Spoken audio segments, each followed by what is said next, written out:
Samantala, pinapasa po kanina ng tagapagsalita ng Iglesia ni Cristo na si Ka Edwil Zabala ang mga otoridad sa compound ng tinutuluyang bahay na mag-inang Ka Angel at Ka Tenny Manalo. Patunay raw ito na walang nangyayaring pang-hostage sa loob.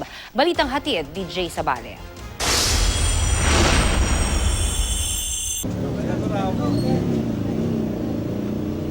Ilang minuto matapos dumating sina QCPD Director Chief Superintendent Joel Pagdilaw at Mayor Herbert Bautista sa tinutuluyang bahay ni Ka Angel Manalo at ng kanyang ina, dumating naman sa lugar si Ka Edwil Zabala, ang tagapagsalita ng Iglesia ni Cristo.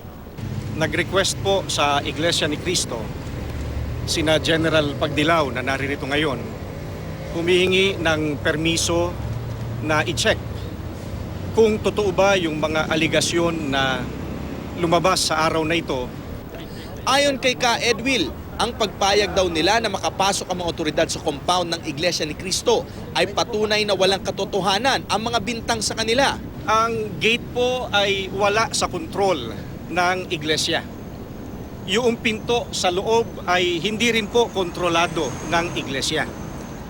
Ang property po ng iglesia ini-assign bilang housing noong isa sa mga itiniwalag sa araw na ito.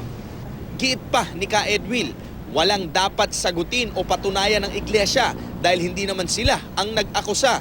Kung tutuusin, ang mga nasa loob daw ng compound ang magulo ang mga pahayag.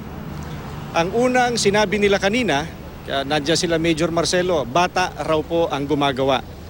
Biglang ngayon, nadagdagan na, nagbibiro yung bata. Sinagot din ni Zabala ang paratang ng katiwalian umano sa pagpapatayo ng Philippine Arena. Sabi kasi ni Ka Angel, hindi iyon kundi ang mga kapilya ang dapat na prioridad ng pamunuan ng INC. Since 2011 up to now, nasa 800 mahigit ang kapilyang ipinatayo bago ng Iglesia ni Cristo. Wala rin daw nawawalang mga ministro. Nasasaktan raw sila sa mga paratang sa kanila. Pero ganun pa man daw ay bukas pa rin daw ang kanilang pinto sa pakikipag-usap sa grupo ni Ka Angel. Matagal na po. Kung alam nyo lang, napakatagal na po.